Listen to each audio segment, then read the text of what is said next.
Box office దగ్గర 2024 year first half మంచి start సొంతం చేసుకున్న తర్వాత కంప్లీట్ గా ఫ్లాట్ గా మారిపోయింది.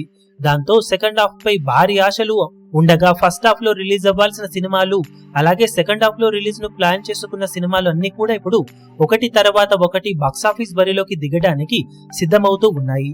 మరోపక్క అనౌన్స్మెంట్ చేసిన డేట్స్ కన్నా కూడా ముందుకు లేదా వెనక్కు వెళ్లే అవకాశాలు సెకండ్ హాఫ్ లో ఉన్న నేపథ్యంలో సెప్టెంబర్ ఎండ్ లో రిలీజ్ ను కన్ఫర్మ్ చేసుకున్న పవర్ స్టార్ పవన్ కళ్యాణ్ నటించిన ఓజీ మూవీ ఇప్పుడు ఇయర్ ఎండ్ కి లేదా వచ్చే ఏడాదికి వెళ్లే అవకాశం ఉందని టాక్ గట్టిగా వినిపిస్తూ ఉండగా ఓజీ రావాల్సిన డేట్ సెప్టెంబర్ 27న కనుక అఫీషియల్ గా పోస్ట్ పోన్ చేసుకుంటే అదే డేట్ కి ఇప్పుడు యంగ్ టైగర్ ఎన్టీఆర్ నటించిన latest movie Devara part 1 prepone అయ్యే అవకాశం ఎక్కువగా ఉందన్న టాక్ అయితే ఇండస్ట్రీలో గట్టిగా వినిపిస్తూ ఉంది.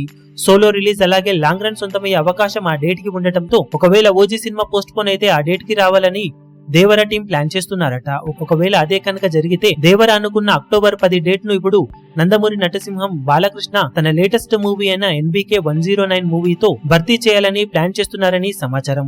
ఎన్టీఆర్ దసరాకి రాకపోతే ఖచ్చితంగా బాలయ్య వచ్చే అవకాశం ఎంతైనా ఉందని అంటూ ఉన్నారు. ఇప్పుడు బ్యాక్ టు బ్యాక్ హిట్స్ తో కెరీర్ బెస్ట్ ఫామ్ లో ఉన్న బాలయ్య లాస్ట్ ఇయర్ దసరాకి భగవంత్ కేసరి సినిమాతో వచ్చి హ్యాట్రిక్ విజయాన్ని కంప్లీట్ చేసుకున్నాడు. దాంతో మరోసారి అవకాశం వస్తే దసరాకే రావాలని చూస్తున్నాడట బాలయ్య. మరి ఎవరి డేట్ లో ఎవరు వస్తారనేది త్వరలోనే కన్ఫర్మ్ అయ్యే అవకాశం ఉండగా ఎక్కువ శాతం అయితే ఓజీ ప్లేస్ లోకి దేవరా ప్లేస్ లోకి ఇప్పుడు బాలయ్య సినిమాలు వచ్చే అవకాశం ఉన్నాయని టాలీవుడ్ లో స్ట్రాంగ్ గా బజ్ అయితే ఉందని చెప్పాలి.